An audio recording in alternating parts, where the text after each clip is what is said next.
Hello दोस्तों, welcome back to my channel. आज के इस वीडियो में हम लोग कवर करने वाले हैं आईटीआई लेवल के जो स्टूडेंट हैं जस्ट जिन्होंने अपना कॉलेज खत्म किया है और जॉब्स के लिए इंटरव्यू देने जा रहे हैं, उनके लिए कौन कौन से क्वेश्चन इंपॉर्टेंट रह सकते हैं फॉर इंटरव्यूज। सो टोटल मैंने कुछ 15 क्वेश्चन शॉर्टलिस्ट किए हैं जो जनरली आपसे पूछे जाएंगे, जो कि थ्योरेटिकल बेस्ड हैं क्योंकि आपको प्रैक्टिकल का उतना एक्सपोजर है नहीं, आपने बुक्स पढ़े हैं, एग्जाम दिए हैं, तो उस बेसिस पे कुछ क्वेश्चंस हैं जो कि आपके लिए यूजफुल हो सकते हैं। So without any due let's start. सबसे पहला क्वेश्चन है कि इलेक्ट्रिसिटी कितने टाइप्स के होते हैं, इलेक्ट्रिकल पावर कितने टाइप्स के होते हैं। तो वहाँ पे आपका आंसर सिंपल होना चाहिए, ये प्योर थ्योरेटिकल है। पहला है स्टैटिक और दूसरा डायनामिक है, और उसके बाद एसी एंड डीसी, तो ये 4 टाइप आप बताइएगा। उसके बाद स्टैटिक डायनामिक उतना इंपॉर्टेंट है नहीं क्योंकि आपको प्रैक्टिकली काम करना है फील्ड पे जाके। तो इंटरव्यूअर आपसे पूछेगा एसी और डीसी का डिफरेंस बताओ। सो एसी में आप बताइएगा, एसी में फेज और एक न्यूट्रल होता है और उसका जो एम्पलीट्यूड है, जो वैल्यू है, वो कंटिन्यूसली एक रेंज में ऊपर नीचे होता रहता है। पहले पॉजिटिव जाएगा, फिर नेगेटिव जाएगा, और फिर ये साइकिल रिपीट होता है, और साइकिल को हम लोग फ्रीक्वेंसी कहते हैं। तो इसके अपोजिट डीसी में अगर आप आते हैं तो डीसी में वैल्यू कांस्टेंट रहने वाला है। फॉर एग्जांपल अगर 230 वोल्ट है तो 230 वोल्ट कांस्टेंट रहेगा, और 0 एंड 230 वोल्ट ये 2 चीज़ रहता है। उसको आप चाहिए तो ग्राफ से आप दिखा दीजिएगा डिस्प्ले करके। एंड फ्रीक्वेंसी, जैसा कि यहाँ पे कोई साइकिल नहीं है डीसी में, तो फ्रीक्वेंसी 0 रहता है। और इसी के केस में इंडिया में फ्रीक्वेंसी 50 रहता है, और अगर आप बाहर किसी देश में जाइएगा तो वहाँ पे 60 हर्ट्ज भी यूज होता है। नेक्स्ट क्वेश्चन आपसे पूछेगा, आप एसी डीसी पे आए हैं तो कंडक्टर्स या फिर इंसुलेटर्स क्या होते हैं। क्योंकि आपको प्रैक्टिकल काम करना है तो कंडक्टर्स और इंसुलेटर का इन्फॉर्मेशन आइडिया होना बहुत ज़रूरी है। अदरवाइज हो सकता है बाय मिस्टेक जिसको प्रॉपर नॉलेज ना हो वो डायरेक्टली जाके पैनल को छुए और उसे एक माइनर टू मेजर शॉक लग सकता है। सो पहला कंडक्टर पे आते हैं। कंडक्टर कोई भी एक ऐसा मेटल कह लीजिए आप जिसमें फ्री इलेक्ट्रॉन्स रहते हैं, ओके। और इसके जस्ट अपोजिट होगा इंसुलेटर्स जिसमें फ्री इलेक्ट्रॉन्स नहीं रहते हैं। फॉर एग्जांपल अगर आप सॉलिड कंडक्टर्स पे जाइएगा तो मेटल, जैसा हमने बताया, और मेटल में फिर आपसे क्वेश्चन पूछेगा कि मेटल का एग्जांपल दो, कौन कौन से मेटल्स होते हैं, या फिर सॉलिड कंडक्टर्स का एग्जांपल दो।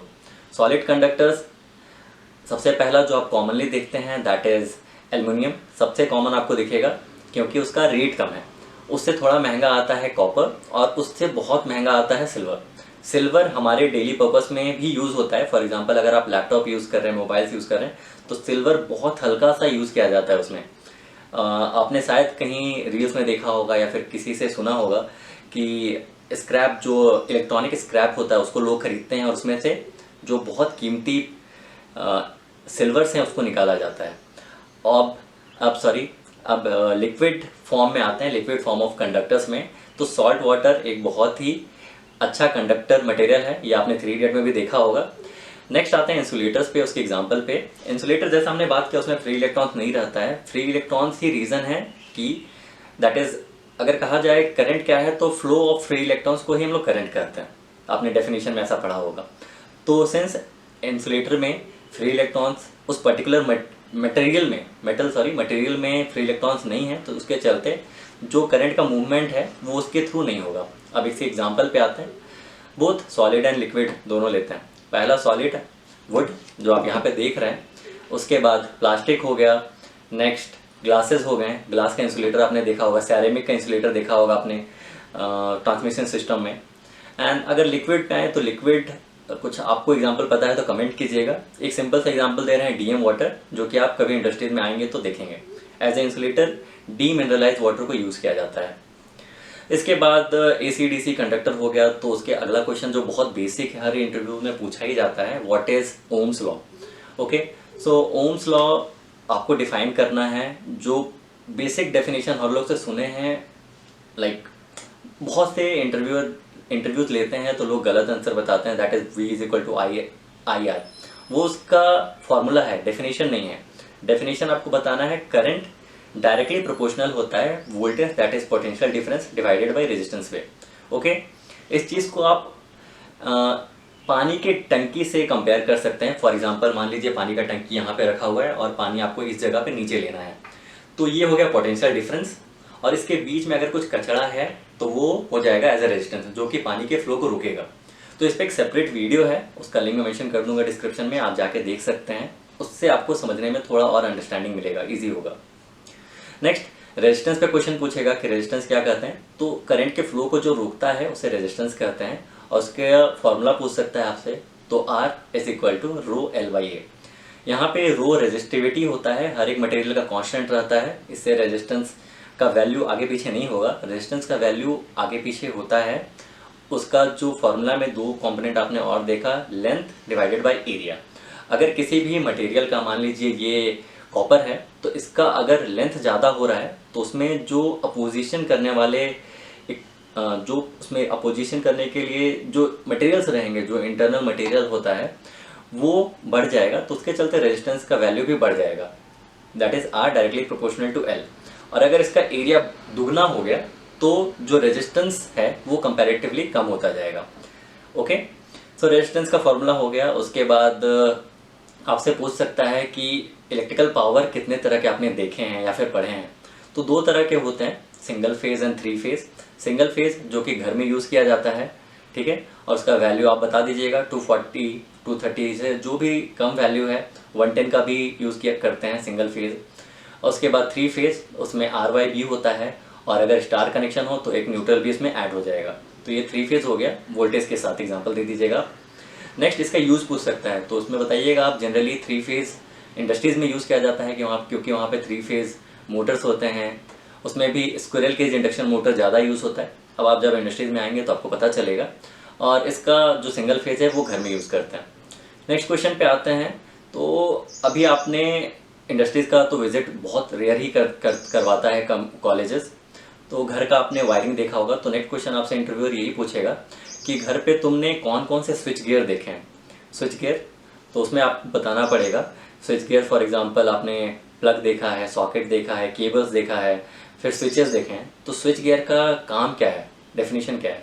तो आप ये नहीं कहिएगा स्विच गियर मेक या ब्रेक करता है इलेक्ट्रिकल सर्किट को, ये इनकम्प्लीट है। Switchgear make, carry and break करता है, तो कैरी को जरूर ऐड कीजिएगा। एग्जाम्पल आपको देता हूँ।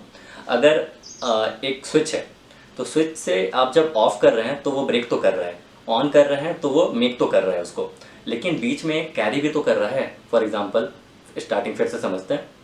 अभी ऑफ कंडीशन में है तो यहाँ का पावर यहाँ तक नहीं आ रहा है, ओके। उसके बाद ऑन किया तो यहाँ का पावर यहाँ तक आ रहा है। तो पहले ब्रेक किया, ऑन करने के बाद मेक कर दिया, और उसके बाद यहाँ से जो करंट कंटिन्यूसली फ्लो भी तो हो रहा है, तो make, carry and break, okay. ऐसे बताइएगा तो इंटरव्यू इम्प्रेस होगा आपसे और आपके चांसेस बढ़ेंगे।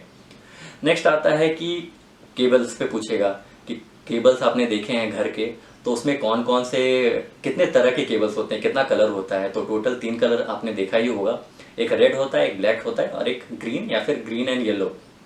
तो उसका यूज़ पूछेगा आपसे।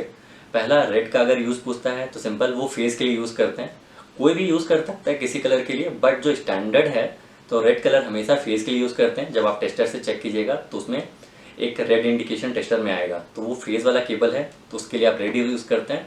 जो न्यूट्रल है, जिसमें आपको रेड कलर का इंडिकेशन टेस्टर से चेक करने पे नहीं आता है, वो न्यूट्रल है। और एक ग्रीन कलर का है जो कि अर्थिंग के लिए यूज़ करते हैं। जो भी लीकेज करंट होता है किसी भी घर के जो अप्लायंस हैं, फ्रिज में आपको कभी हल्का माइनर शॉक मारता है, या फिर लैपटॉप, वो सब जब आप यूज़ किए हैं तो उन सब में अर्थिंग देना बहुत ज़रूरी है, ओके। नेक्स्ट क्वेश्चन ये हमारा घर का जो था हो गया। उसके बाद अब डीसी पे आते हैं। वीडियो भी काफ़ी बड़ा 10 मिनट का होने वाला है, सॉरी। तो ये लास्ट क्वेश्चन है। तो डीसी, एसी का हमने बहुत बात किया, डीसी पे बात करते हैं कि डीसी का आपने यूज़ कभी किया है घर पे, तो आप थोड़ा सोचिएगा उसमें। अगर सडनली याद नहीं आ रहा है तो वो इसके बाद बोलिएगा हाँ, डीसी का जो डीसी एप्लीकेशन है हमारे पास। फॉर एग्जांपल जो भी बैटरीज हम यूज़ करते हैं सारे डीसी होते हैं, और बैटरी यूज़ करते हैं वॉचेस में, टॉर्च में यूज़ करते थे, आजकल तो सब मोबाइल आ गया। मोबाइल का बैटरी भी डीसी है, उसका चार्जर भी डीसी है जो आउटपुट आता है, और उसके बाद यूपीएस जो है वो डीसी है। और लास्टली अगर बड़े एप्लीकेशन आपको बताने हैं तो डायरेक्टली ट्रेन का एप्लीकेशन बताइए, जहाँ पे 25,000 वोल्ट्स जो कि डीसी पे ही चलता है, फाइनली बाद में उसको कन्वर्ट किया जाता है एसी में, तो वो अलग टॉपिक है। तो ये कुछ 15-16 क्वेश्चन हैं, ये स्टार्ट है। अगर वीडियो आपको पसंद आया हो तो please subscribe the channel, useful लगा हो तो लाइक कर दीजिएगा, कमेंट कीजिएगा और कैसे क्वेश्चन चाहिए। और इसका सब सीरीज़ आने वाला है और कुछ क्वेश्चंस आएंगे, उनका वैल्यूज़ और उसका जो लेवल है वो इंक्रीज़ होगा। So thank you so much guys, bye.